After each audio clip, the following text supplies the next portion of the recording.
The champagne flute slipped from my trembling fingers, shattering against the marble floor of my kitchen. The sound echoed through the silence like a gunshot, and for a moment I just stood there, staring at the crystal fragments scattered across the stone. It was fitting, really. Just like everything else in my family, something beautiful had been broken beyond repair. 3 months had passed since the wedding that wasn't, and I was still finding pieces of myself scattered in unexpected places. But to understand how we got here, I need to take you back to the beginning, when hope still lived in my heart and I believed that love could conquer all the petty differences that plague families. My name is Margaret Thornfield, and for 43 years, I've been the matriarch of what was once a close-knit family. My husband Robert died 7 years ago from cancer, leaving me with our only child, David, and enough wealth to ensure that money would never be a concern for future generations. Robert had built his real estate empire from nothing, and I had stood beside him through every late night, every risky deal, every triumph and failure. When he passed, I inherited not just his fortune, but his dream of seeing our family legacy continue. David is everything Robert was. Ambitious, kind-hearted, and sometimes too trusting for his own good. At 31, he had established himself as a successful architect, following in his father's footsteps by building things that would last. When he met Sofia Martinez at a gallery opening 2 years ago, I thought my prayers had been answered. She was beautiful, educated, and seemed to genuinely care for my son.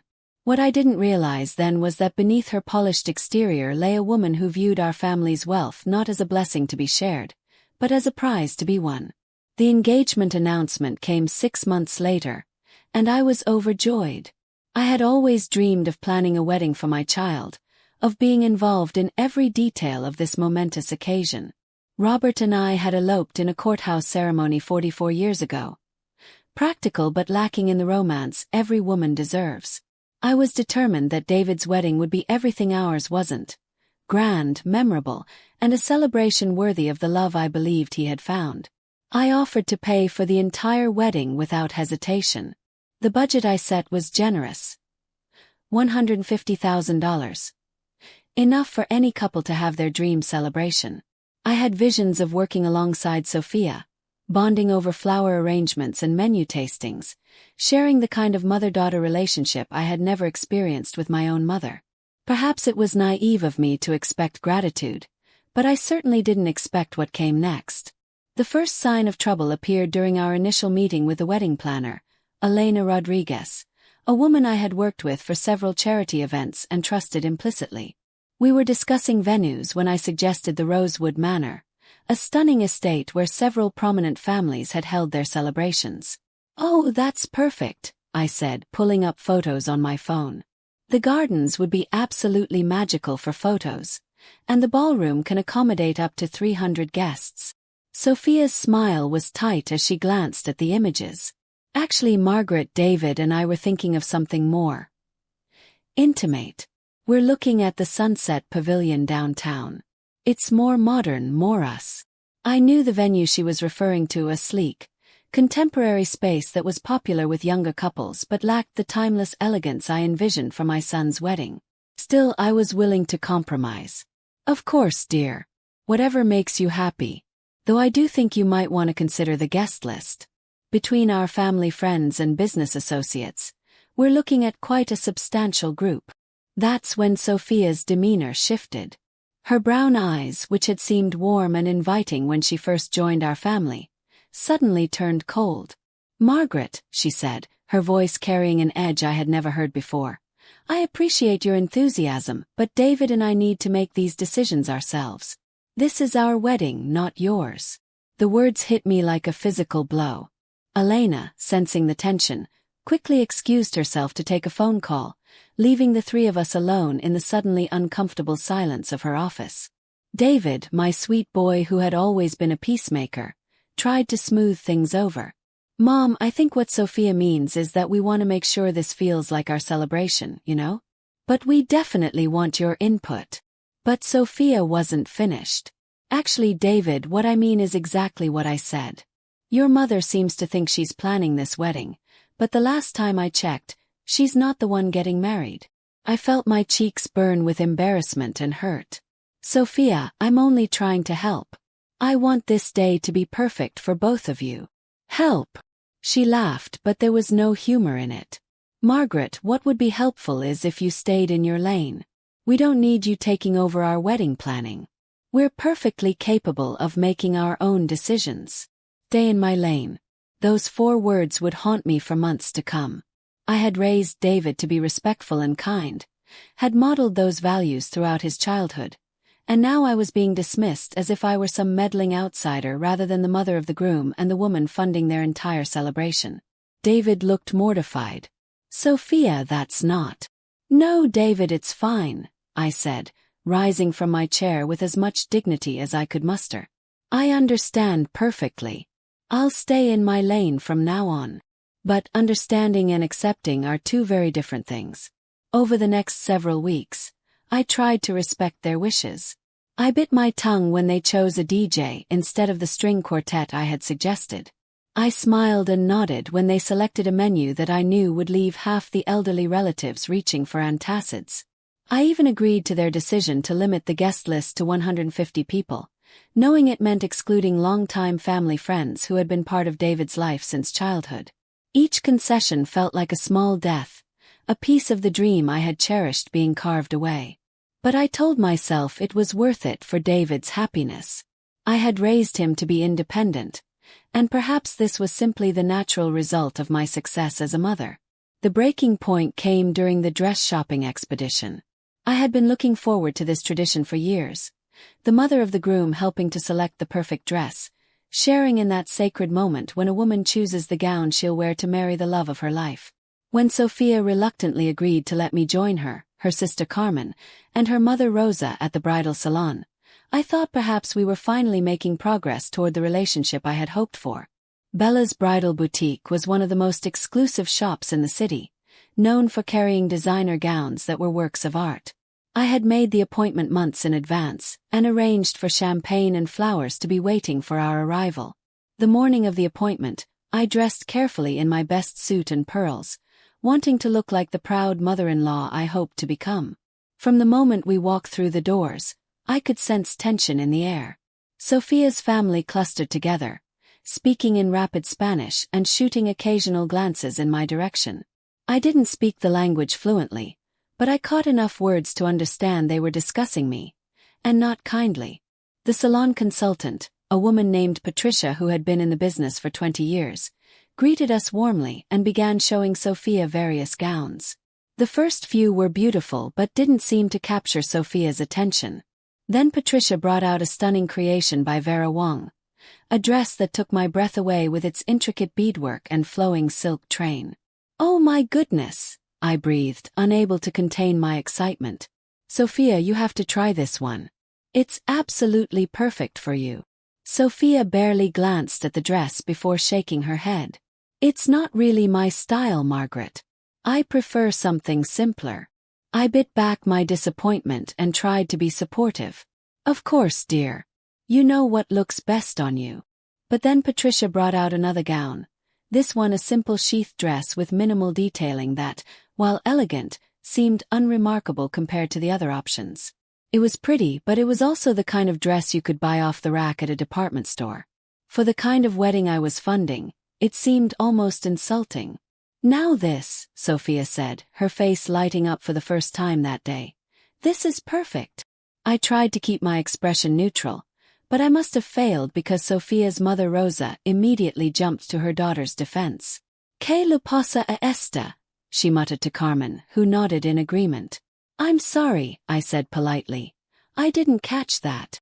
Rosa's English was limited, but she managed to convey her meaning clearly enough. She think dress not good enough for her son. Heat flooded my cheeks. "That's not what I said at all. I just think Sophia deserves something special, something befitting the occasion." "Margaret," Sophia's voice was ice cold, "I found the dress I want. That's what matters." I should have stopped there. I should have smiled and congratulated her on her choice. But months of biting my tongue, of watching my vision for my son's wedding be dismantled piece by piece, had left me raw and reactive. "Of course, if that's what you want," I said, trying to keep my voice level. I just thought, given the budget we're working with, you might want to consider something a bit more substantial. The silence that followed was deafening. Sophia's dark eyes flashed with anger, and I knew immediately that I had crossed a line I hadn't even realized existed. "Excuse me." Sophia's voice was dangerously quiet.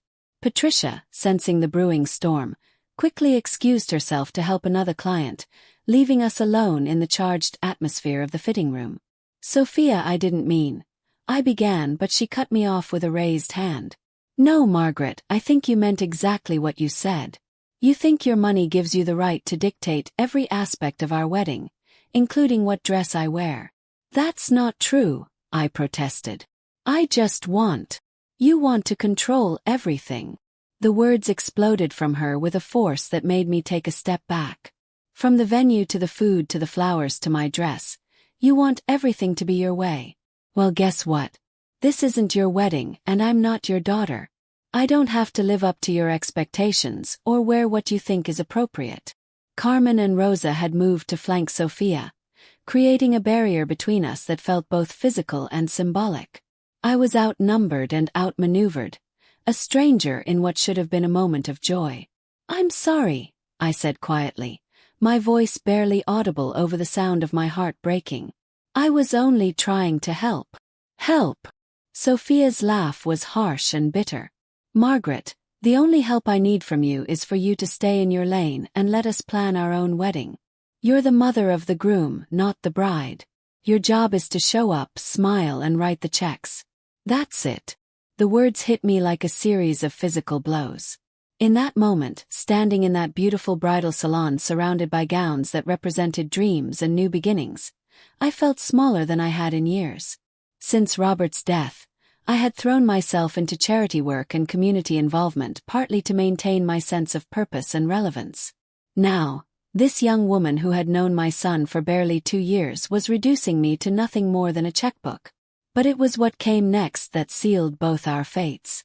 "And while we're being honest," Sophia continued, her voice growing stronger and more confident with each word, "let me be clear about something else.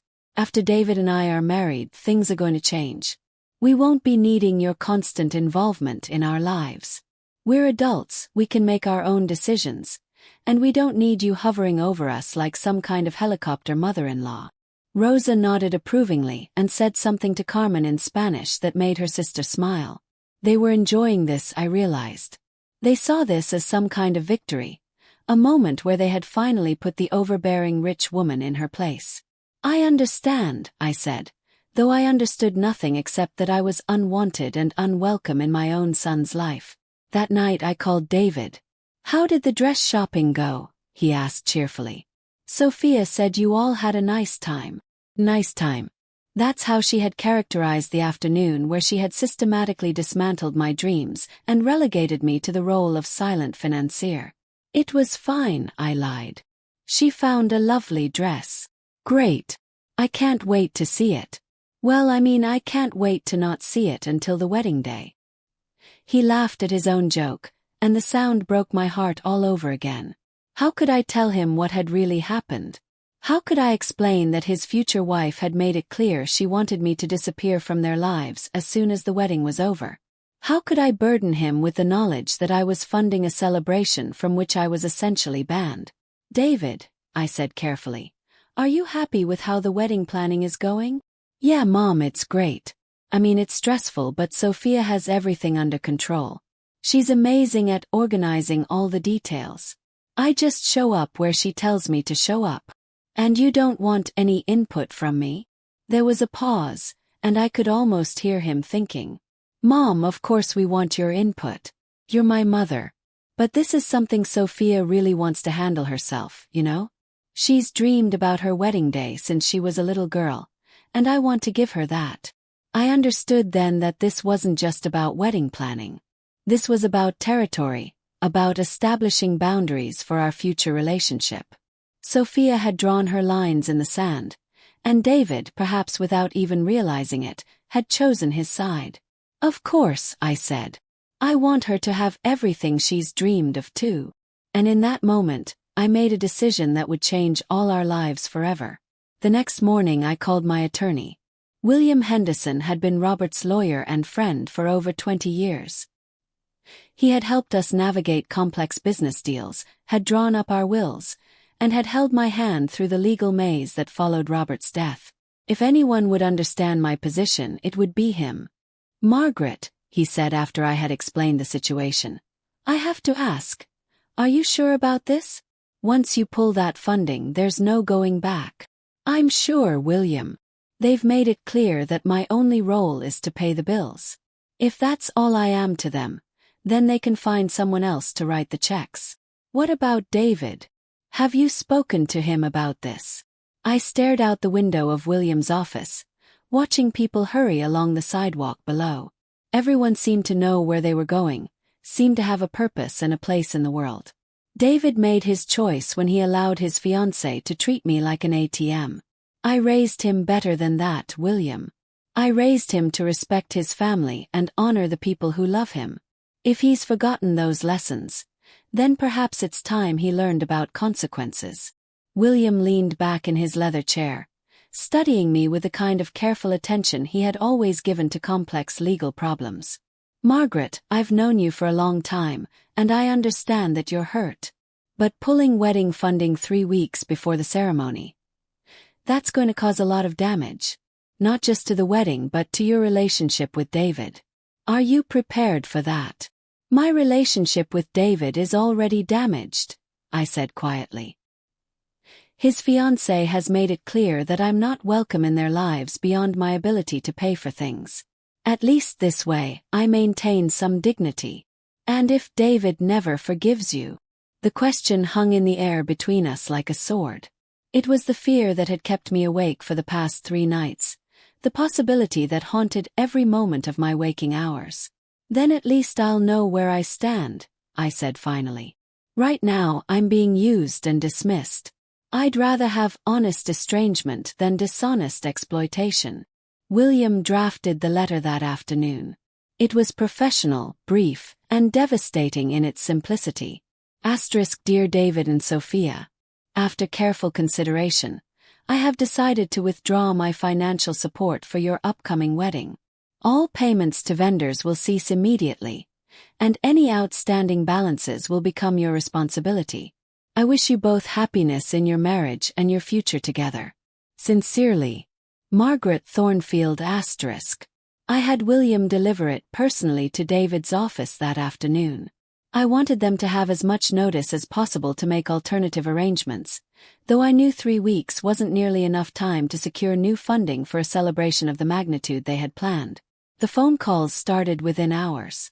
David called first, his voice a mixture of shock, confusion, and anger that I had never heard from him before. "Mom, what the hell is this letter? William said you're pulling the wedding funding." "That's correct," I said, surprised by how calm my own voice sounded. "Are you out of your mind? The wedding is in 3 weeks. We have deposits, contracts, commitments, all of which will need to be handled by you and Sophia now." "But why? I don't understand. What happened?" And there it was. The question I had been dreading and anticipating in equal measure. How do you explain to your child that his future wife has made it clear you're unwelcome in their lives? How do you tell him that you're being treated like a stranger by the woman he loves? "David, your fiancé made it very clear that my only role in this wedding is to pay the bills. Since that's all I am to you both, I've decided you can handle the financial responsibilities yourselves." "That's not true, Mom. You're being dramatic." Dramatic? My son was dismissing my feelings as dramatic, just as Sophia had dismissed my concerns as controlling. "Ask Sophia about our conversation at the bridal salon," I said quietly. "Ask her to repeat what she told me about my role in your marriage and your future together." There was silence on the other end of the line, and I could almost hear the wheels turning in David's head as he processed what I was saying. "Mom, even if there was a misunderstanding, you can't just pull the funding 3 weeks before the wedding. This is going to destroy everything we've planned. Then perhaps you should have thought about that before allowing your fiancé to treat me like an unwelcome stranger in my own son's life." The conversation devolved from there, with David alternating between anger, pleading, and threats. He accused me of being petty, vindictive, and cruel. He said I was ruining the most important day of his life over a simple misunderstanding. He promised that things would be different after the wedding, that Sophia was just stressed and didn't mean the things she had said. But through all his words, I noticed one thing he never did. He never apologized for how I had been treated. He never acknowledged that Sophia's behavior had been inappropriate. He never once validated my feelings or suggested that I had a right to be hurt by what had transpired. Instead, he treated me like the problem, like the unreasonable party who was creating drama where none existed. When Sophia called an hour later, the conversation was far more direct and significantly more venomous. "You bitter, selfish old woman," she hissed into the phone. "How dare you do this to us? How dare you try to ruin our wedding because your feelings got hurt?" "I'm not ruining anything," I replied calmly. "I'm simply declining to fund an event where I'm clearly not wanted." "We never said you weren't wanted. Sophia, please don't insult my intelligence. You made your feelings perfectly clear at the bridal salon. You told me to stay in my lane, that my only job was to show up, smile, and write checks.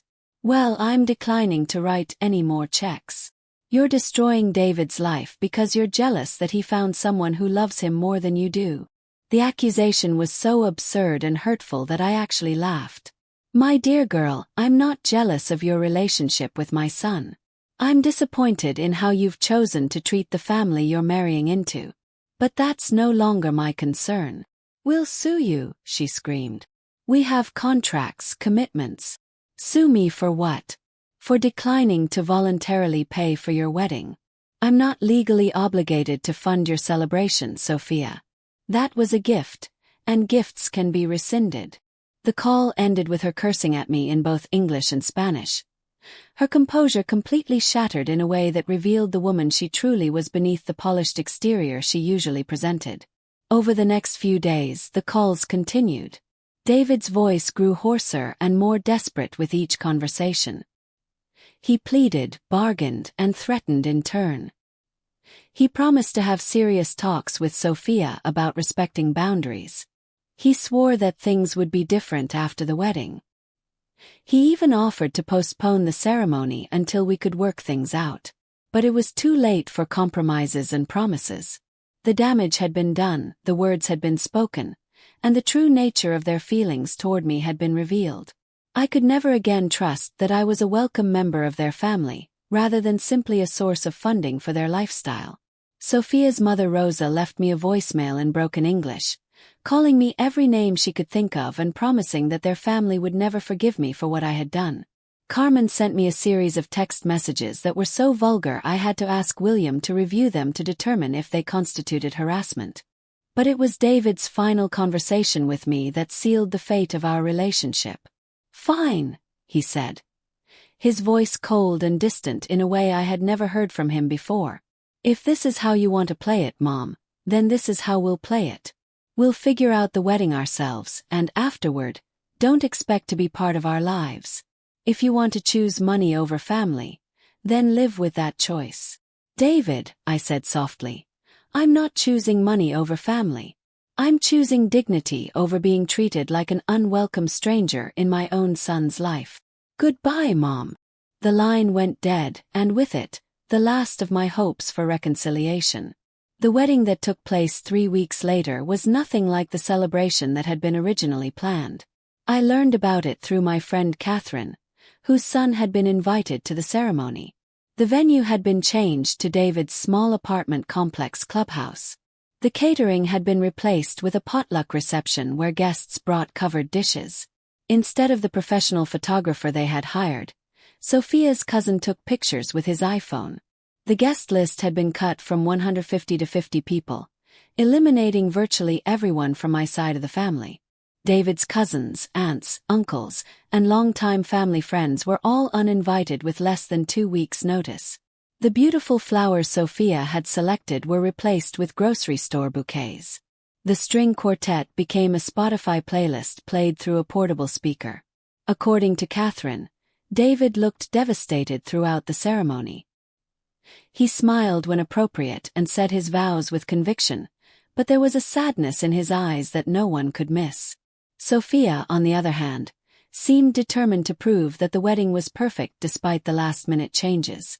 She smiled brightly, laughed loudly, and made several pointed comments about toxic family members who tried to control other people's lives. I spent that day alone in my house, the house where David had grown up, surrounded by photos of happier times and memories of the dreams I had cherished for so long. I didn't cry. I was beyond tears by then, but I mourned the loss of my son as surely as if he had died. In the weeks that followed, I tried to move forward with my life. I threw myself back into my charity work, increased my donations to several causes, and even considered traveling to Europe for an extended vacation. But everywhere I went, I was reminded of David.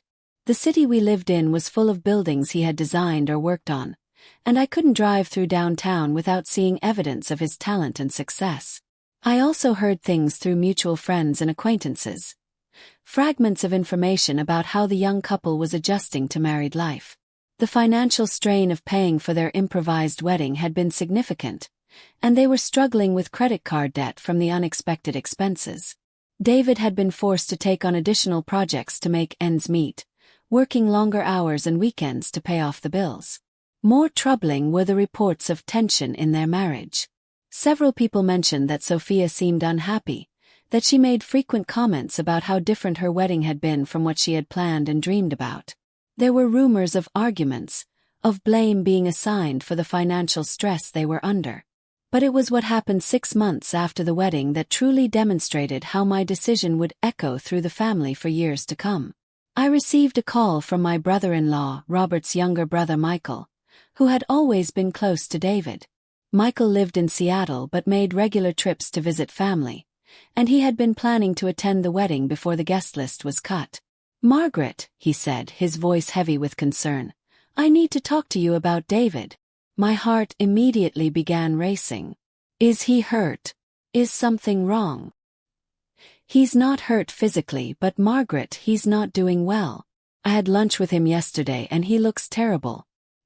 He's lost weight, he seems exhausted, and he's clearly unhappy. What did he say? That's just it. He didn't say much of anything. He asked about you though. Multiple times. He wanted to know how you were doing, if you were okay, whether you ever mentioned him. I felt a familiar ache in my chest, the same pain that had lived there for the past 6 months every time I thought about my son. What did you tell him? I told him the truth. That you miss him terribly and that you ask about him every time we talk. Margaret, I think he wants to reconcile, but he doesn't know how. His pride is in the way, and I think Sophia is making it difficult for him to reach out. What do you mean? I got the impression that she's still very angry about what happened with the wedding. David made a comment about how some people in his life don't understand forgiveness, and when I pressed him on it, he said that moving forward sometimes means leaving the past behind entirely. The implications of what Michael was telling me were both heartbreaking and infuriating. Not only was my son suffering, but his wife was actively preventing any reconciliation between us. Michael, did he seem happy in his marriage? There was a long pause before he answered. Margaret, I've known David since he was born. I watched him grow up, celebrated his successes, and comforted him through his failures. In all that time, I've never seen him look as defeated as he did yesterday. He's going through the motions of his life, but there's no joy in it. That conversation haunted me for days. I found myself picking up the phone to call David dozens of times, only to set it down again when I remembered how our last conversation had ended. My pride was wounded, yes, but more than that, I was terrified of making things worse for him. If Sophia was truly making it difficult for him to have a relationship with me, my attempts to reach out might only create more problems in his marriage. It was during this period of agonizing uncertainty that I made another decision that would have far-reaching consequences for our family. I decided to change my will. Since Robert's death, David had been the sole beneficiary of my estate. The inheritance was substantial. The real estate portfolio Robert had built, my jewelry collection, the family home, and several $1 million in investments. I had always assumed that someday, this wealth would provide security for David and his family, including the grandchildren I hoped to have. But sitting in William's office for the second time in 6 months, I realized that leaving everything to David might not be the best way to honor Robert's memory or ensure that our family's legacy continued. "I want to establish a charitable foundation," I told William. "The Robert Thornfield Foundation for Community Development. I want to endow it with the majority of my estate." William raised his eyebrows but didn't seem entirely surprised.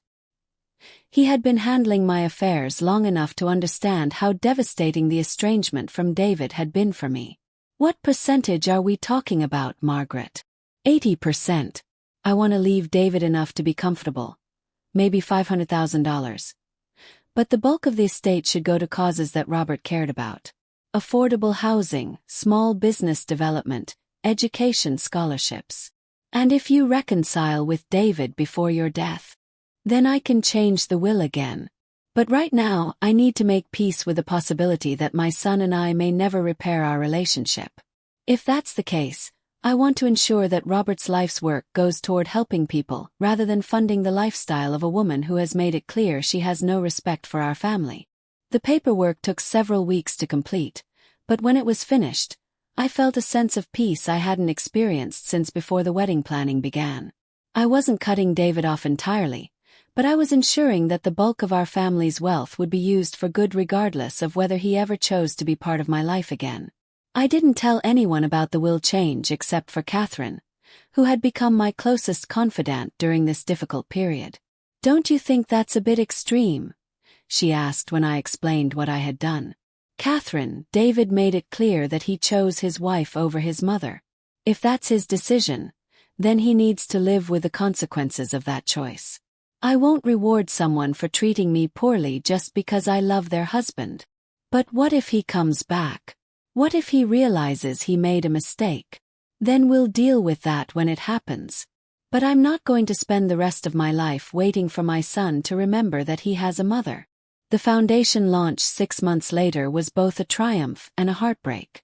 The Robert Thornfield Foundation would focus on 3 main areas: providing low-interest loans for first-time homebuyers, offering grants to small businesses in underserved communities, and funding scholarships for students from low-income families who wanted to study architecture or construction management. The launch event was held at the Rosewood Manor, the same venue I had originally suggested for David's wedding.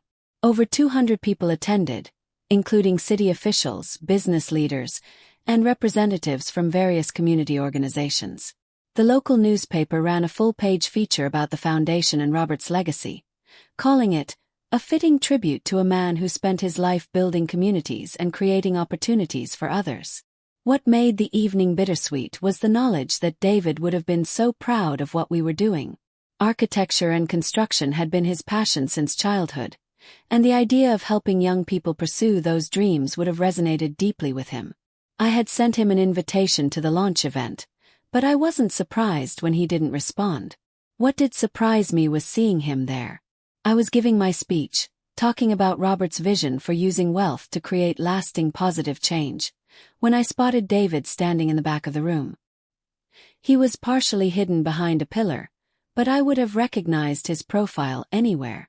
My heart began racing, and I stumbled over my words for a moment before recovering and continuing with my remarks. When the formal program ended and guests began mingling, I looked for him everywhere, but he had vanished. Several people mentioned seeing a young man who looked like me leaving during the applause, but no one had spoken to him or knew who he was. I spent the rest of the evening in a state of emotional turmoil. Had David really been there, or had I imagined it? If he had been there, why hadn't he stayed to talk? Was he curious about the foundation, or had he come to confront me about something? I got my answer 3 days later when a single white envelope appeared in my mailbox with no return address. Inside was a handwritten note on plain paper. Mom. I was at the foundation launch. Dad would have been proud. I'm proud to. Miss you. David. I read that note 100 times, analyzing every word, every pen stroke, searching for hidden meanings and clues about his state of mind. The handwriting was definitely his. I had seen it on countless school projects, birthday cards, and grocery lists over the years. But the tone was cautious, tentative, as if he was testing the waters to see how I would respond. I spent days composing my reply, writing and rewriting it until I had something that conveyed my love without seeming desperate, my forgiveness without appearing weak. Dear David. Thank you for coming to the launch. You're right, your father would have been proud. He always believed that success meant nothing if it wasn't used to help others. I miss you too, more than words can express. I love you and that will never change. Mom. I mailed it to his office address, the only one I was certain would reach him without Sophia intercepting it. For weeks I waited for a response. Every day I checked my mailbox with a mixture of hope and dread, wondering if this tiny opening might lead to a broader reconciliation. But as the days turned into weeks with no reply, I began to accept that David's note might have been a moment of weakness or nostalgia rather than a genuine desire to rebuild our relationship. It wasn't until 2 months later that I understood why he hadn't responded. Catherine called me on a Tuesday morning, her voice filled with excitement and concern in equal measure. Margaret, I just heard from my neighbor who works at the hospital. David was there yesterday. In the maternity ward. My heart stopped. Is someone hurt? No, honey. Sophia had a baby. You're a grandmother. The news hit me like a physical blow. My son had become a father, and I had learned about it from a neighbor's casual gossip. Neighbor's casual gossip rather than from my own child. I spent the rest of that day in a haze of conflicting emotions. Joy at the thought of having a grandchild ward with heartbreak at being excluded from this monumental moment in David's life. I found myself wondering about the baby. Was it a boy or girl? What did they name the child? Did the baby have David's eyes or Sophia's dark hair? Were they healthy? Was David handling fatherhood well? All questions I should have been able to ask directly, but couldn't. That evening, I did something I hadn't done in over a year. I drove by David's house. They had moved from his apartment to a modest 2-story home in a middle-class neighborhood about 6 months after the wedding. I had learned about the move from Michael, who mentioned it casually during one of our regular phone calls.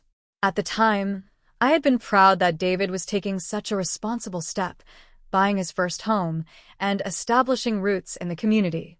Now, sitting in my car across the street from that house, I could see evidence of the new life growing inside. There were balloons tied to the mailbox, blue ones, indicating I had a grandson. A small garden had been planted in the front yard, with what looked like the beginnings of a vegetable patch. David's car was in the driveway alongside a newer vehicle I didn't recognize, probably Sophia's. The house looked happy, settled, like a place where a young family was thriving. And I was sitting outside it like a stranger, like someone who had no connection to the people inside. I was about to leave when the front door opened and David stepped out onto the porch. He looked tired but content, wearing jeans and an old t-shirt, his hair mussed as if he had been napping. In his arms was a tiny bundle wrapped in a blue blanket, my grandson. Even from a distance, I could see David's face as he looked down at his child.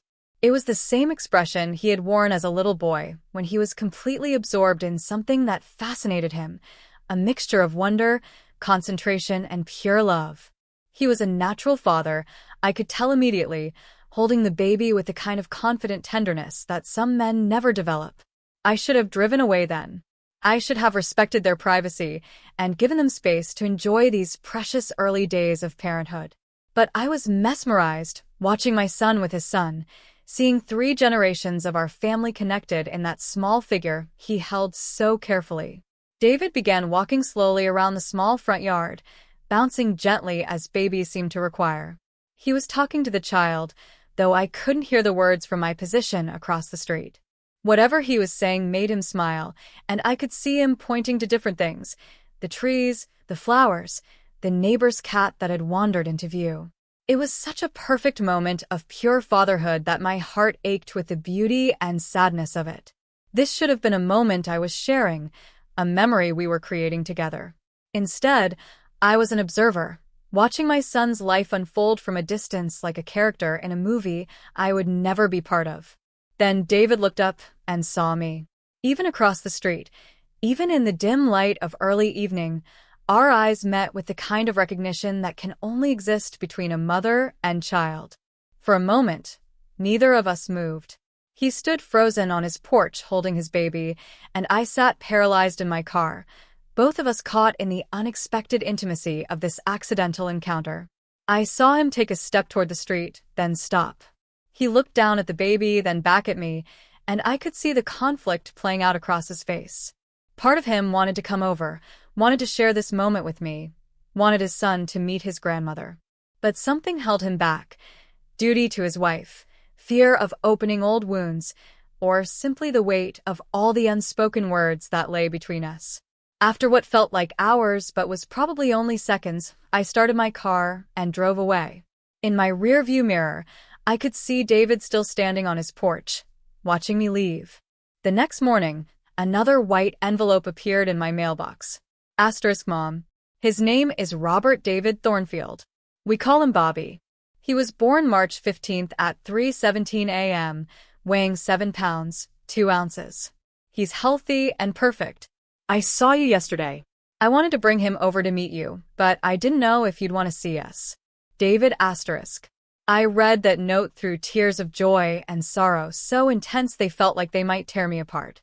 My grandson was named after his grandfather, the man whose legacy I was trying to preserve through the foundation, the man whose love had created the family that was now fractured beyond recognition. But it was the last line that broke my heart completely. David thought I might not want to see them. My own son, the child I had raised and loved and sacrificed for, thought I might reject him and his baby. The depth of the misunderstanding between us, the complete breakdown in communication, was even worse than I had imagined. I wrote back immediately. Asterisk, dearest David. I would want nothing more in this world than to meet my grandson. Robert would have been so honored to have his name carried forward. You are always welcome in my home, and so is your family. I love you both already. Mom, asterisk. This time, David's response came quickly. He called that very afternoon. Mom. His voice was tentative, uncertain, like a teenager asking permission for something he wasn't sure he'd be allowed to do. David. I couldn't keep the emotion out of my voice. Congratulations, sweetheart. I'm so happy for you. Thank you. Mom, I'd like to come over. To see you. And maybe bring Bobby so you can meet him. When? Now? If that's okay? Sophia is sleeping and Bobby just ate, so this might be a good time. Of course. Come home, David. 20 minutes later, I opened my front door to find my son standing on my porch holding the most beautiful baby I had ever seen. Bobby was awake and alert, his dark eyes David's eyes, taking in the world around him with a kind of serious concentration that newborns sometimes display. Mom, David said softly, I'd like you to meet your grandson. Bobby, this is your grandmother. I reached out with trembling hands to take the baby, and David placed him gently in my arms. The moment I felt his tiny weight against my chest, smelled that distinctive newborn scent, and saw his perfect little face looking up at me, every hurt and angry word from the past year and a half melted away. Hello, Bobby, I whispered. I'm your Grandma Margaret, and I have been waiting so long to meet you. David and I sat in my living room for 2 hours, talking more openly and honestly than we had in years. He told me about the pregnancy, about his fears and excitement about becoming a father, about the financial struggles they had faced since the wedding. I told him about the foundation, about how much I had missed him, about the dreams I had been nurturing for the grandchildren I hoped someday to have. Mom, he said finally, as Bobby slept peacefully in my arms, I need to apologize for how everything happened with the wedding. David. No, let me say this. I was so caught up in making Sophia happy, so focused on being a good husband, that I forgot about being a good son. You didn't deserve to be treated the way you were treated, and I should have stood up for you. We both made mistakes, I said softly. I should have been more understanding of Sophia's vision for her wedding day. I let my own dreams override her wishes, and that wasn't fair either. But pulling the funding 3 weeks before the wedding? Mom, that nearly destroyed us. We went into debt that we're still paying off. Our marriage started under so much financial stress that we almost didn't make it through the first year. The pain in his voice was evident, and I felt a familiar stab of guilt about the consequences of my actions. I know, I said. I was hurt and angry, and I made a decision based on emotion rather than wisdom. I'm sorry for the hardship it caused you both. Sophia is still angry, he admitted. She says she can never forgive what you did, that it showed your true colors. She doesn't know I'm here today. And there it was, the elephant in a room that I had been dreading to address. David, I can't have a relationship with you that you have to hide from your wife. That's not healthy for your marriage or for us. I know. I'm working on it. Having Bobby has changed things. Made me think about family differently, about what I want him to know about where he comes from. We talked about the foundation, about Robert's legacy, about the importance of family connections across generations. David was fascinated by the work we were doing, and I could see the architect in him getting excited about the affordable housing projects we were funding. I'd like to be involved, he said. Maybe not officially, but I could help review the construction proposals, make sure the projects are feasible and well-designed. I would love that, I said, meaning it more than he could possibly know. As the afternoon wore on, we began to rebuild the bridge that had been burned between us. It was tentative, careful work, like constructing something from broken pieces, but I could feel the foundation of our relationship slowly being restored. When David finally left, he hugged me tighter than he had in years. I love you, Mom, he said. I never stopped loving you, even when I was angry. I love you too, sweetheart. And I love that little boy of yours already. I'll call you soon, and maybe next time I can stay longer. That night, I called Catherine to share the news of my reconciliation with David and my introduction to Bobby. She was thrilled, of course, but she also asked the question I had been trying to avoid thinking about. What about Sophia? If she's still angry about the wedding, how is this going to work? It was a valid concern, and one that would prove to be prophetic. David did call as promised, and over the next few weeks, we spoke regularly. He would update me on Bobby's progress, share funny stories about new fatherhood, and gradually open up about the challenges in his marriage. It became clear that Sophia's resentment about the wedding had grown rather than diminished over time, and that she was struggling with the financial pressure of raising a child while paying off wedding debt. She works part-time now, David explained during one of our conversations, but the daycare costs almost as much as she makes. And we're still paying off credit cards from the wedding. Some months, we barely break even. I wanted to offer financial help, but I knew that doing so would only create more problems with Sophia. Instead, I focused on being emotionally supportive and enjoying my time with Bobby during David's visits. These visits became more frequent as the weeks passed. David would stop by after work with the baby, ostensibly to let me see my grandson, but really, I think, because he needed the support and conversation that had been missing from his life. He never stayed long, usually just an hour or two, but those hours became the highlight of my week. It was during one of these visits, when Bobby was about 2 months old, that everything came crashing down again. I was feeding Bobby a bottle while David updated me on a project he was working on when we heard the front door slam with a force that rattled the windows. David Michael Thornfield. What the hell do you think you're doing? Sophia's voice echoed through the house like a thunderclap, filled with a rage that was both terrifying and electric. David went pale, and I instinctively held Bobby closer, as if to protect him from a storm that was clearly about to break.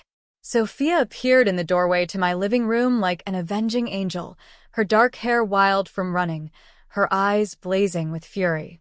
She was still wearing her work uniform from the medical office where she worked part-time, and I realized she must have left work early when she discovered David wasn't home with the baby. Sophia, David said, standing up slowly with his hands raised as if trying to calm a dangerous animal. I can explain. Explain what? Explain how you've been lying to me for months? Explain how you've been sneaking around behind my back, bringing my son to visit the woman who tried to destroy our wedding. She didn't try to destroy our wedding, David said, his voice stronger now. She was hurt, and she reacted badly, but she tried to destroy our marriage. Sophia's voice rose to a shriek. She pulled her funding 3 weeks before our wedding day and left us scrambling to pay for everything ourselves. We went into debt because of her, David. We're still in debt because of her. I stood up slowly, still holding Bobby, who had begun to fuss at the sound of his mother's raised voice. Sophia, I said quietly, perhaps we could discuss this calmly? Don't you dare speak to me. She whirled on me with such venom that I actually took a step backward. Don't you dare pretend that you care about calm discussion now. You didn't want calm discussion when you decided to punish us for not letting you control our wedding. I was never trying to control your wedding, I said, trying to keep my voice level despite the adrenaline coursing through me. I was trying to be involved in my son's life. By throwing money around and expecting us to be grateful. By thinking that because you were paying for things you got to make all the decisions. David moved between us, clearly trying to prevent the situation from escalating further. Both of you, please, let's just... No, David. Sophia's attention snapped back to her husband. I want to know how long this has been going on. How long have you been bringing Bobby here without telling me? A few weeks, he admitted. Sophia, she's his grandmother. She has a right to know him. She has no rights where my son is concerned. She made her choice when she decided that her hurt feelings were more important than our happiness. Bobby was crying now, overwhelmed by the tension and raised voices around him. I began rocking him gently, trying to soothe him while the battle raged over his head. Your son, I said, unable to keep the words from escaping. He's David's son too. And he's my grandson. You can't just erase family connections because you're angry about something that happened 2 years ago. I can and I will. Sophia's voice was reaching a pitch that was genuinely frightening. You want to talk about family connections? Where were those connections when you abandoned us 3 weeks before our wedding? Where was your concern for family then? I didn't abandon you, I said, my own anger finally beginning to rise.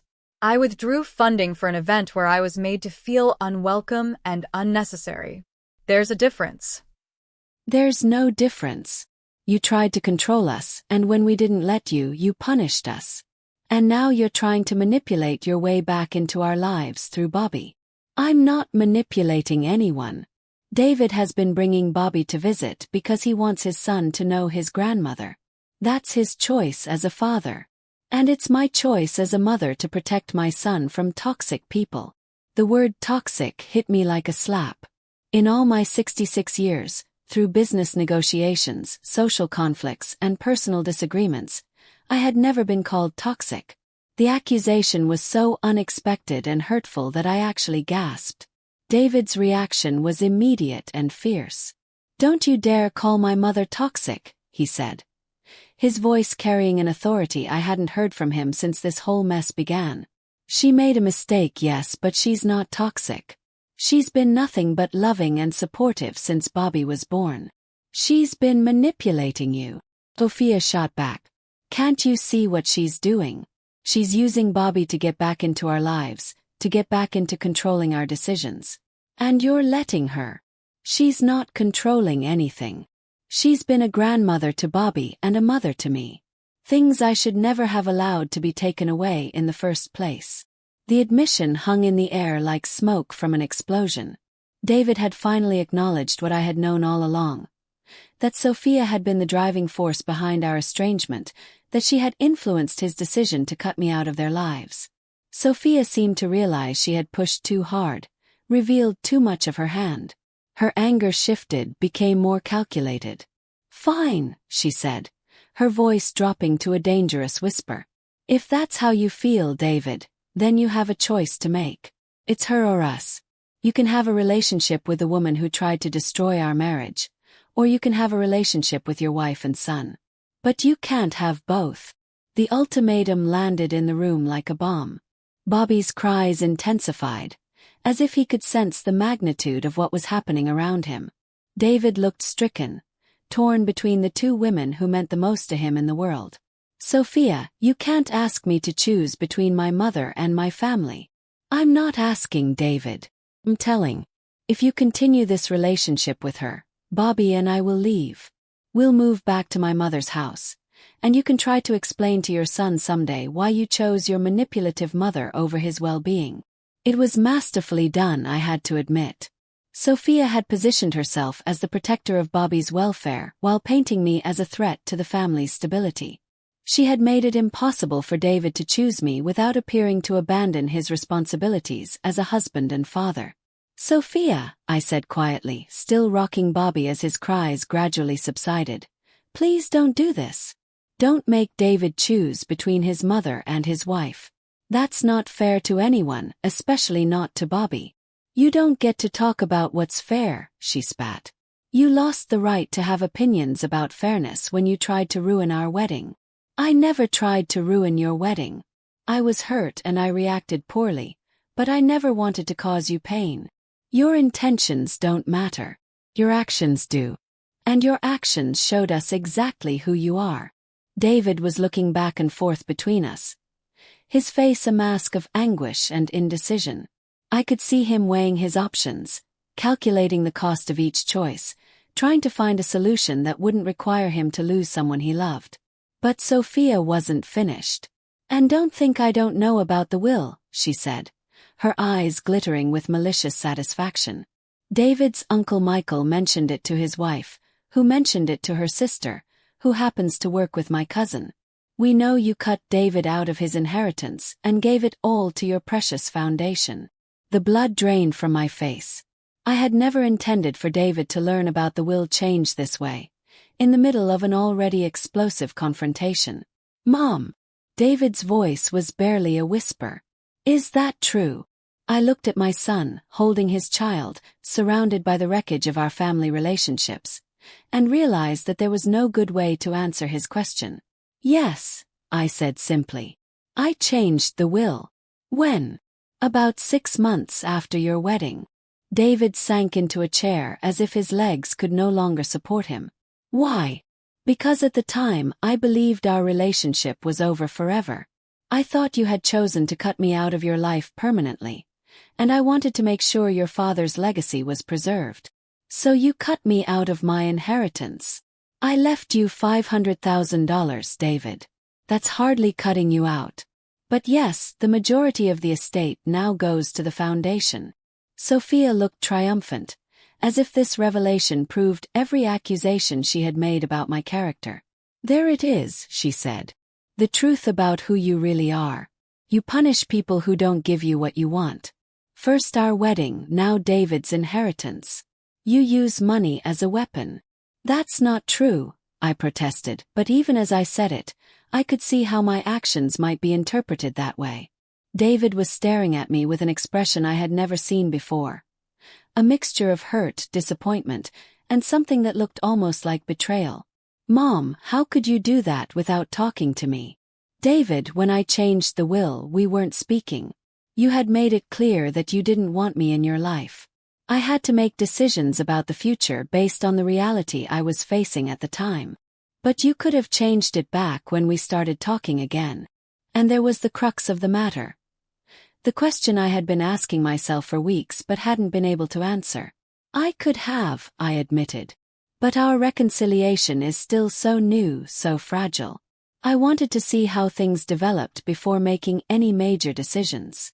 "You wanted to see if I was worthy of forgiveness," David said, his voice flat and cold.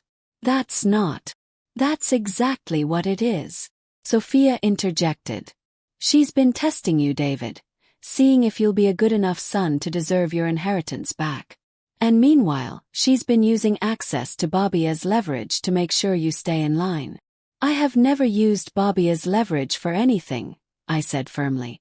"My relationship with my grandson has nothing to do with money or inheritances. Everything is about money with you." Sophia's composure was cracking again. "The wedding, the inheritance, even this foundation. It's all about control through money. You can't just love people, you have to buy them." The accusation stung because there was a grain of truth in it that I couldn't deny. Money had been my way of showing love, of trying to smooth over conflicts and create opportunities for the people I cared about. But somewhere along the way, those good intentions had been twisted into something that looked like manipulation and control. David stood up slowly, still looking dazed by everything that had been revealed. "I need some time to think," he said quietly, "about all of this." He walked over to where I was still holding Bobby and gently took his son from my arms. The baby had fallen asleep during the chaos, blissfully unaware that his future was being decided in raised voices and bitter accusations. "David," I said softly, "please don't let this destroy what we've been rebuilding." He looked at me for a long moment, and I could see him struggling with emotions too complex to name. "I don't know, Mom. I don't know anymore." Sophia moved to his side, her hand possessive on his arm. "Come on, David. We're going home. We need to discuss how we're going to protect our family going forward." They left without another word, taking Bobby and leaving me alone in my living room, surrounded by the aftermath of a confrontation that felt like it had destroyed any possibility of reconciliation. That night, I sat in Robert's study, looking at his portrait on the wall and wondering what he would have done differently. Robert had always been better at navigating complex family dynamics, better at finding solutions that made everyone feel heard and respected. I had operated from a place of hurt and pride, making decisions that protected my dignity but damaged my relationships. The next few weeks passed in agonizing silence. David didn't call, didn't visit, didn't respond to the messages I left asking if we could talk. Through Catherine, I heard that Sophia had indeed taken Bobby to stay with her mother for a few days, and that there had been several heated arguments between her and David about their future. I also learned that David had taken a leave of absence from work, citing family stress and the need to sort out his priorities. The knowledge that my actions were affecting his career and professional reputation added another layer of guilt to an already unbearable situation. 3 weeks after the confrontation, I made a decision that I hoped might begin to repair some of the damage I had caused. I called William and asked him to prepare new estate documents. "Margaret," he said when I explained what I wanted to do, "are you sure about this? You're talking about a significant change." "I'm sure, William. It's what should have been done from the beginning. The new will restore David as the primary beneficiary of my estate, though it maintained the foundation as a substantial secondary beneficiary. More importantly, I established a trust fund for Bobby that would ensure his education and future security regardless of what happened between his parents and me. I also made another decision that surprised even William. "I want to give David and Sophia the money to pay off their wedding debt," I told him. "All of it. Consider it a belated wedding gift." "Margaret, that's very generous, but given the current state of your relationships, that's exactly why it needs to be done. I caused that debt with my actions, and I need to take responsibility for the consequences." The check was delivered to David's office along with a letter explaining the changes to my will and my reasons for making them. Dear David, I have spent weeks thinking about our last conversation and the accusations that were made about my motivations and character. While I don't agree with everything that was said, I do recognize that some of my actions have appeared manipulative and controlling, regardless of my intentions. I am enclosing a check to pay off all remaining debt from your wedding. This is not an attempt to buy forgiveness or manipulate your decisions. It is simply an acknowledgement that my actions contributed to your financial stress, and I want to take responsibility for that. I have also restored you as the primary beneficiary of my estate and established a trust fund for Bobby. Again, this is not conditional on our relationship or meant to influence your decisions about our future. It is simply what should have been done from the beginning. I love you and Bobby unconditionally. Whether or not we have a relationship going forward is entirely up to you. But I wanted you to know that my love is not dependent on your choices, and neither is your security or Bobby's future. I hope someday we can find a way to be a family again, but I understand if that's not possible. I wish you nothing but happiness. Love always. Mom. David called that same evening. "Mom, I can't accept this check." "Why not?" "Because it's too much. Because it feels like you're trying to buy your way back into our lives."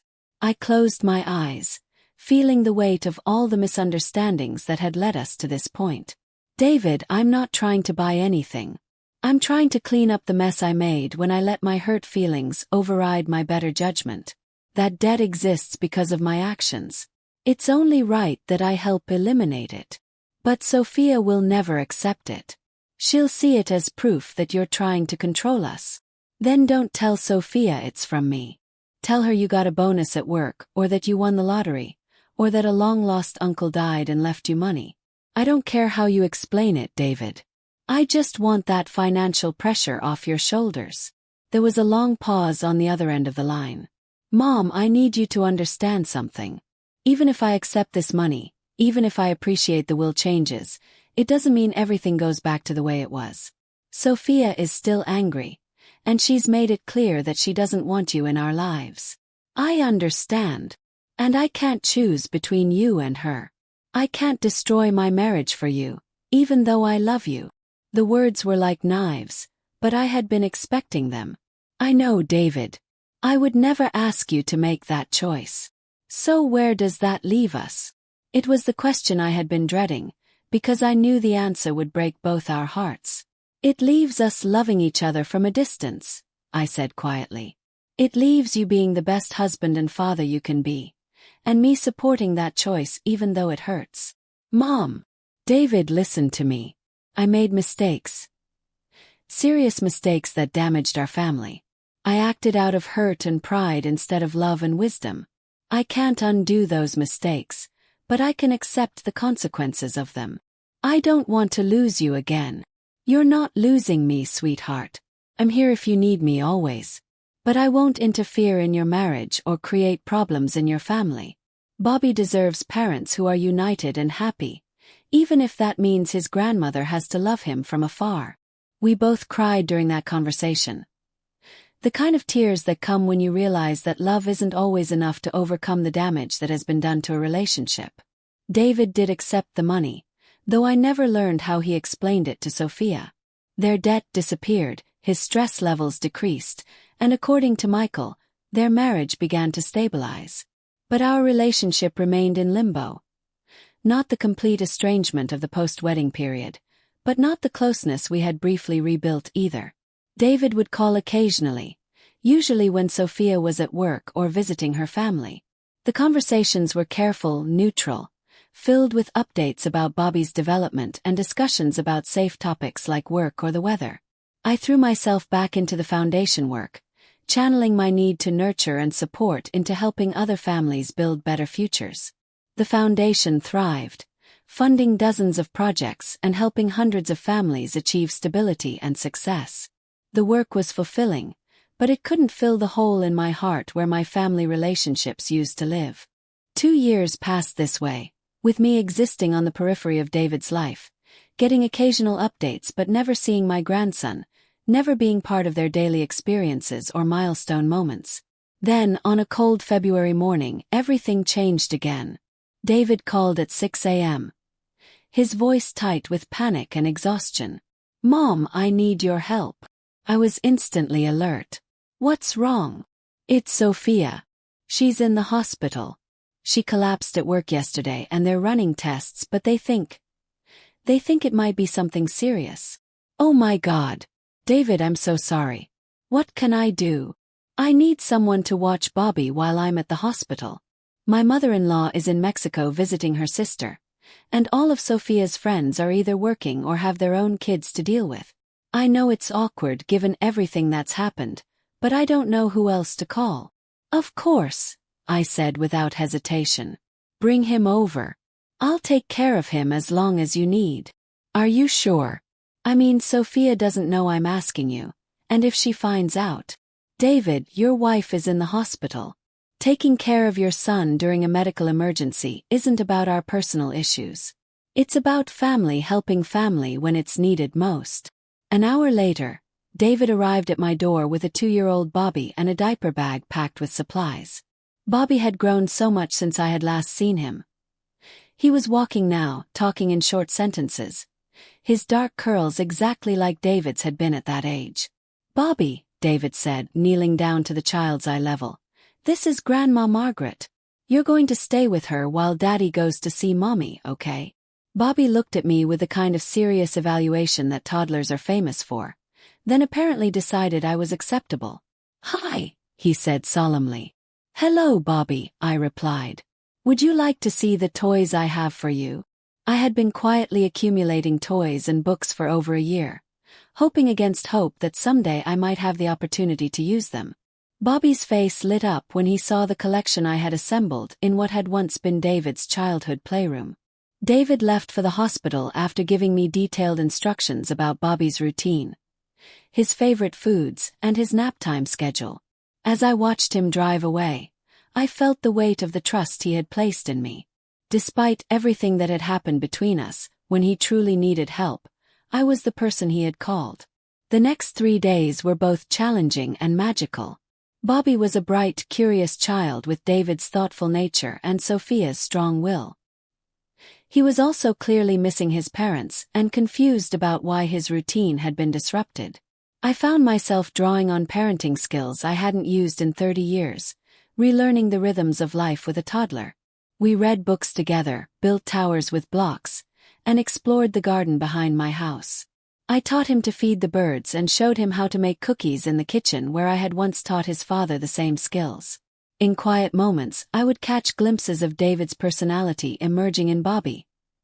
The way he concentrated when working on a puzzle, the way he tilted his head when he was thinking about something. David called several times each day with updates. Sophia had been diagnosed with a severe kidney infection that had gone undetected for too long.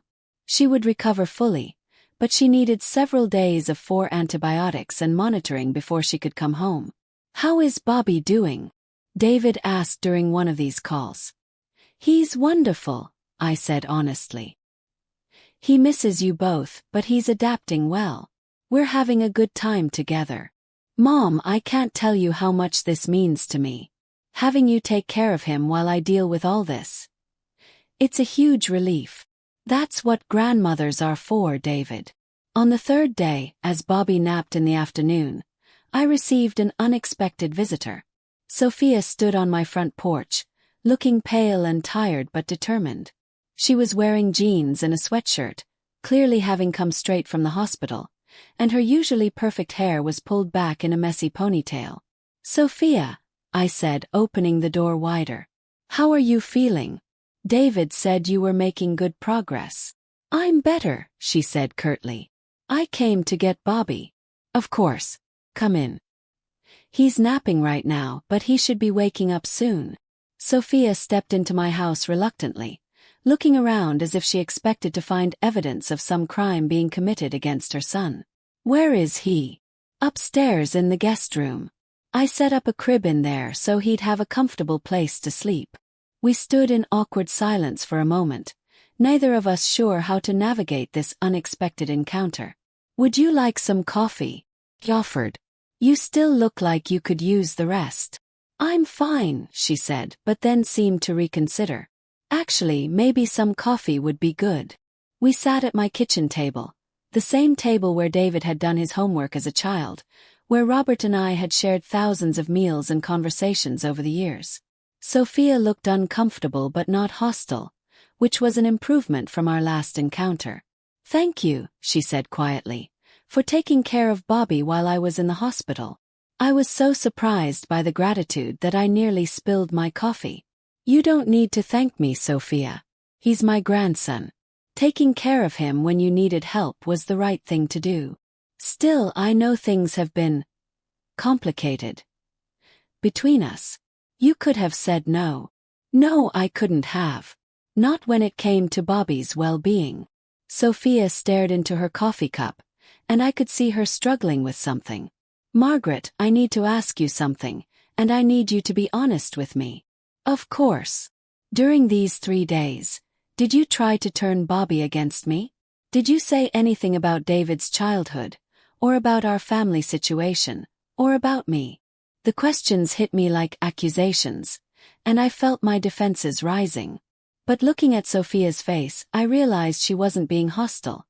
She was being vulnerable, asking from a place of genuine fear rather than anger. "Sophia, Bobby is 2 years old. He doesn't understand family politics or adult conflicts. All I did was take care of him, play with him, and make sure he felt safe while his parents were dealing with a crisis. But you must have. You must have wanted to." "To what?" Poison a toddler against his mother. Sophia, what kind of person do you think I am? She looked up at me then, and for the first time since I had known her, I saw uncertainty in her eyes instead of the confident anger that had defined all our previous interactions. I don't know, she admitted. I thought I knew, but these past few days have been confusing. What do you mean? David told me how worried you were when he called you. How quickly you agreed to help. How you didn't ask any questions or make any demands. And then, when I was lying in that hospital bed feeling like the worst mother in the world for being too sick to take care of my own child, David kept telling me how well Bobby was doing with you. How happy he seemed, how he was eating well and sleeping well and even learning new words. I waited, sensing there was more she needed to say. I expected him to be upset, to be crying for me, to be traumatized by being left with someone he barely knows. But David said he was thriving. And that made me realize that maybe I've been wrong about some things. The admission was clearly difficult for her, and I could see the internal struggle playing out across her face. Sophia, you weren't wrong to want to protect your family. A mother's instinct to guard her child is never wrong. But maybe some of the information you were basing those protective instincts on wasn't complete. You mean about the wedding? I mean about all of it.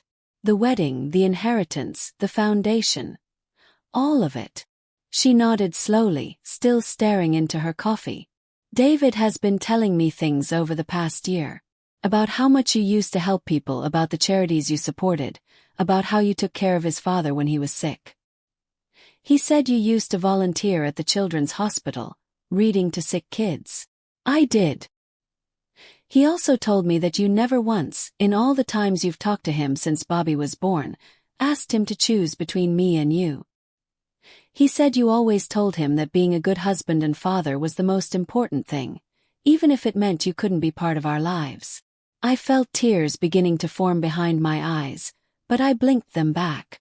This conversation was too important to be derailed by emotion. That's true. Why? Because I love David and I love Bobby. And sometimes loving someone means wanting what's best for them even when it's not what you want for yourself. Sophia was quiet for a long time, processing what I had said. The money, she said finally. The check you sent to pay off our wedding debt. David told me it was from you. I had wondered if he would eventually reveal the truth about that. I caused that debt with my actions. It was my responsibility to help eliminate it. But you didn't have to. We were managing the payments, slowly but surely. It would have taken us years, but we were handling it. I know you were. David told me how hard you both were working, how you were taking extra shifts at the medical office and he was working weekends. I was proud of how you were handling the responsibility, but I also knew I could make it easier for you. You could have held it over our heads. Could have used it as leverage to force us to let you back into our lives. That would have been manipulation, Sophia. It would have poisoned any relationship we might have built.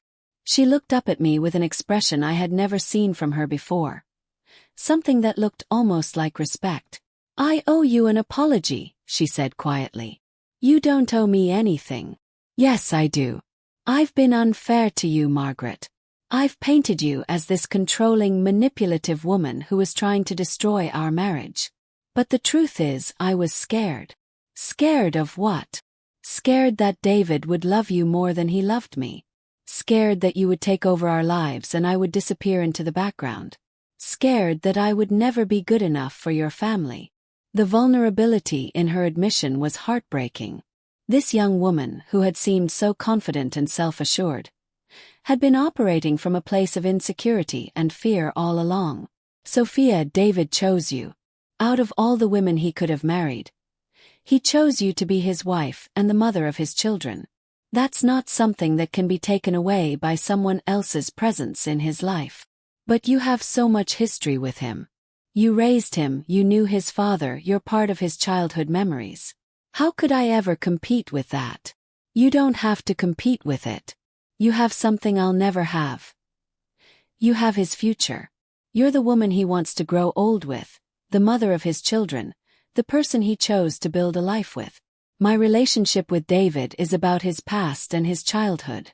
Yours is about everything that comes next. She was crying now, quiet tears that she wiped away with the back of her hand. I said terrible things to you.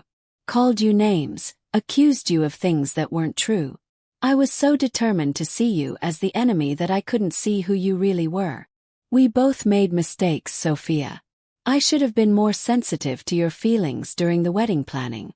I should have recognized that you needed to feel ownership over your own celebration. But I should have been more respectful of your place in David's life. And I definitely shouldn't have forced him to choose between us. We sat in silence for a few minutes, both of us processing the weight of what had been said. Where do we go from here? Sophia asked finally. I don't know, I admitted. But maybe we could start with what's best for Bobby and David, and build from there. She nodded. I'd like that. Just then we heard footsteps on the stairs and Bobby's voice calling out. Grandma! Grandma, where you? I'm in the kitchen, sweetheart, I called back. Bobby appeared in the doorway. His hair mussed from sleep, dragging the small stuffed elephant I had given him on his first day here. Mama! He exclaimed when he saw Sophia, running to her with the pure joy that only children can express. Sophia scooped him up and held him tightly, breathing in his scent and kissing his forehead. Hi, baby, she whispered. Mama missed you so much. Mama's sick? Bobby asked, his small face serious with concern. Mama was sick, but I'm better now. And Grandma Margaret took very good care of you while I was getting better, didn't she? Bobby nodded enthusiastically. We make cookies. And feeded birds. And reader books. Sophia looked at me over Bobby's head, and I could see gratitude and something else. Maybe the beginning of trust. That sounds wonderful, she told Bobby. Did you tell Grandma Margaret thank you for taking such good care of you? Thank you, Grandma, Bobby said, reaching out his arms to me. I took him from Sophia and hugged him close, knowing this might be the last time for a long while. You're very welcome, Bobby. I had the best time with you. We go home now, he asked his mother. Yes, baby, we're going home. But maybe we can come visit Grandma Margaret again sometime. Bobby clapped his hands in delight, and I felt something in my chest that had been frozen for 3 years begin to thaw. David arrived 20 minutes later to pick them up. The look of surprise on his face when he saw Sophia and me talking normally in my kitchen was almost comical. Everything okay here? He asked cautiously. Everything's fine, Sophia said, standing up and moving to his side. Your mother and I had a good conversation. David looked between us as if he was waiting for the other shoe to drop, for this apparent truce to reveal itself as another battlefield. Sophia, I said as they prepared to leave, I know we have a lot of work to do to rebuild trust between us, but I want you to know that I'm willing to do that work if you are. She hesitated for just a moment, then nodded. I'd like that. For Bobby's sake, and for David's. And maybe for our sake too. As they drove away, Bobby waving enthusiastically from his car seat, I felt something I hadn't experienced in years. Hope. The rebuilding process was slow and careful. Sophia called a few days later to invite me to Bobby's 3rd birthday party. The first family event I had been included in since the wedding planning disaster. The party was small, just close family and a few friends, but I was there as Bobby blew out his candles and opened presents. Over the following months, we gradually developed a routine. I would babysit Bobby occasionally when David and Sophia needed a date night or had appointments. We would meet for lunch once a month, just the 3 adults, to talk about family matters and slowly work through the issues that had divided us. Sophia and I even went shopping together for Bobby's Christmas presents, an experience that was surprisingly pleasant. She had excellent taste and a good sense of what would appeal to a 3-year-old, while I had the resources to make some of his bigger wishes come true. The breakthrough came 6 months after Sophia's hospital stay. I was babysitting Bobby on a Saturday afternoon while his parents attended a wedding. We were in the garden, planting flowers in the small plot I had designated as Bobby's garden, when he looked up at me with dirt-streaked cheeks and asked a question that stopped my heart. Grandma, why Mama no like you before? I sat back on my heels, trying to figure out how to explain adult conflicts to a 3-year-old. Well, Bobby, sometimes grown-ups have disagreements. Your mama and I disagreed about some things, and it took us a while to figure out how to be friends. But you friends now? Yes, we're working on being friends now. Good, he said with the simple satisfaction of a child who has received an answer that makes sense to him. I like when everybody happy. That evening, when David and Sophia returned from the wedding, I shared Bobby's questions and my responses with them. He's a wise little boy, Sophia said. He sees things more clearly than we adults sometimes do. Speaking of seeing things clearly, David said, I have something I want to say to both of you. Sophia and I looked at him expectantly. I've been thinking a lot about the past few years, about the mistakes we've all made and the hurt we've all caused each other. And I've realized that I bear as much responsibility for what happened as anyone. David, I began, but he held up his hand. Let me finish. Mom, you were wrong to pull the wedding funding 3 weeks before the ceremony. That was a nuclear option that caused financial and emotional damage that took years to repair. But Sophia, you were wrong to try to cut my mother out of our lives completely, to make me choose between my wife and my mother. Sophia nodded, accepting the criticism without defensiveness. And I was wrong, David continued, to let either of you think that love is a zero-sum game, that caring about one person means caring less about another. I should have set boundaries from the beginning, should have made it clear that I expected the women in my life to treat each other with respect. We were all operating from places of hurt and fear, I said. The important thing is that we've learned from our mistakes. Have we? David asked. Because I want to make sure this never happens again. I want Bobby to grow up in a family where the adults support each other instead of competing with each other. So do I, Sophia said firmly. Margaret, I want to be completely honest with you. I may never be the daughter-in-law you originally hoped for. I'm independent, opinionated, and I'm not going to defer to you just because you have more experience or resources. I wouldn't want you to, I replied. I don't want a daughter-in-law who's afraid to speak her mind or stand up for what she believes in. But I do want us to be family, she continued. Real family, not just people who tolerate each other for Bobby's sake. I want him to see women who respect each other, who support each other, who can disagree without declaring war. I want that too. David looked between us with something that might have been amazement. Are you sure? Both of you. Because if we're going to do this, if we're going to be a real family again, we need to commit to it completely. No more ultimatums, no more choosing sides, no more keeping secrets or holding grudges. I'm sure, I said. So am I, Sophia agreed. And in that moment, I felt the last of the walls between us finally crumble. The years that followed were not perfect. No family ever is.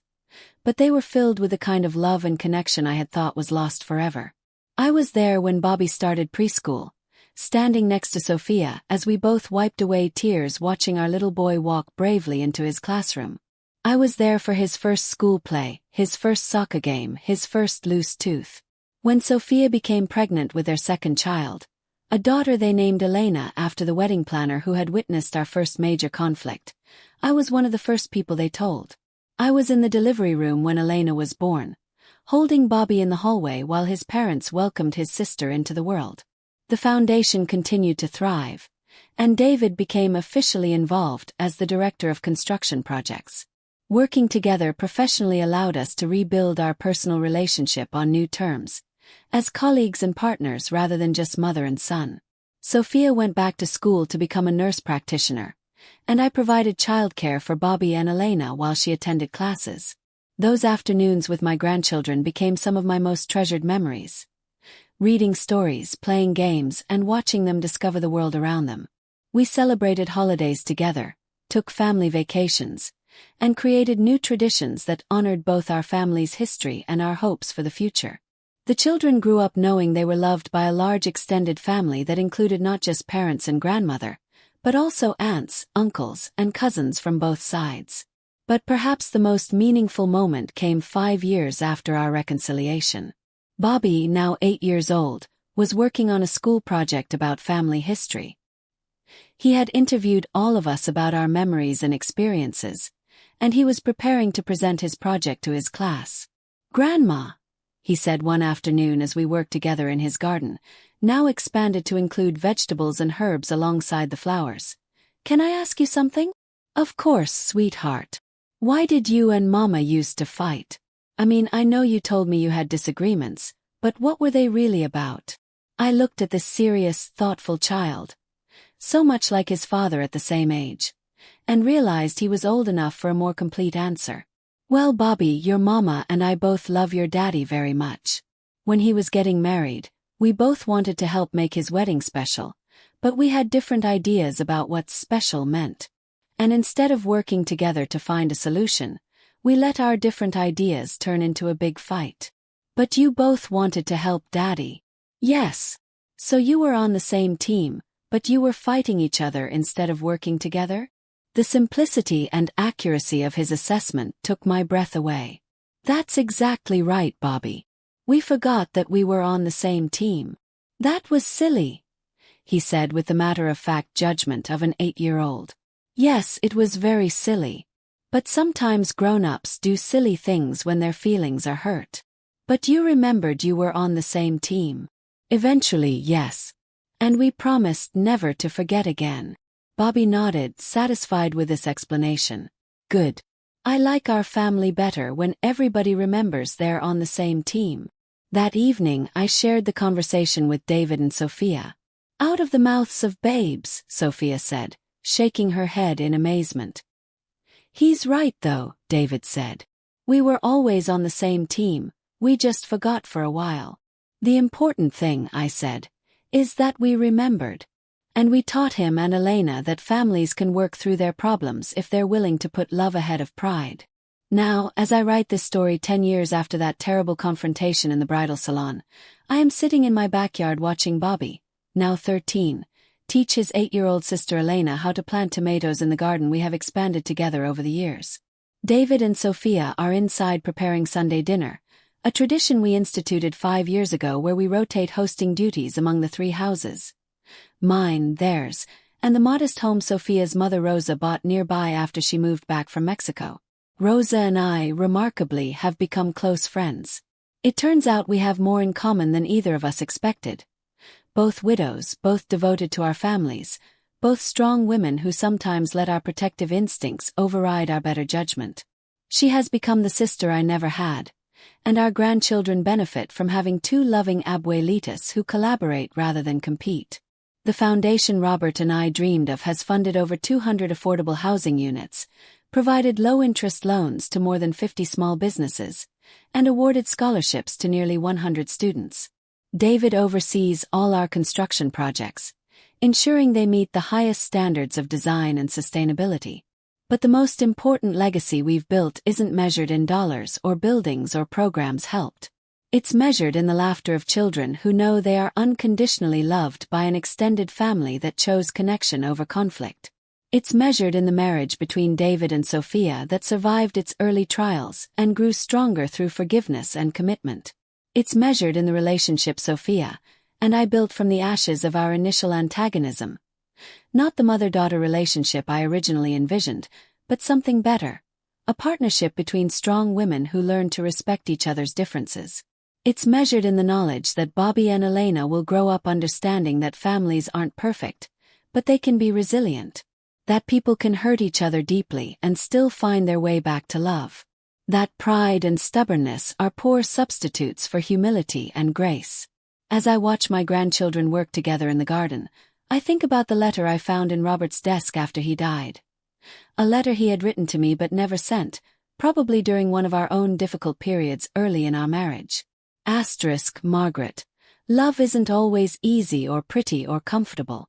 Sometimes it requires us to swallow our pride, admit our mistakes, and choose connection over being right. But in the end, love is the only thing that truly matters. Everything else, money, status, being right, is just noise. Choose love even when it's hard. Especially when it's hard. I didn't understand those words fully when I first read them 7 years ago. I was too hurt, too angry, too focused on protecting my own dignity to see the wisdom in what he was trying to tell me. But I understand now. Love isn't about control or manipulation or getting your way. It's about choosing to see the best in people even when they've disappointed you. It's about building bridges instead of burning them. It's about recognizing that the people we love are imperfect, just as we are imperfect, and loving them anyway. The echoes of my decision to withdraw the wedding funding will continue to ripple through our family for years to come. Bobby and Elena will grow up knowing this story, understanding that their family once fractured but chose to heal. They'll learn that relationships require work, that trust must be rebuilt rather than simply restored, and that forgiveness is a process rather than a single moment.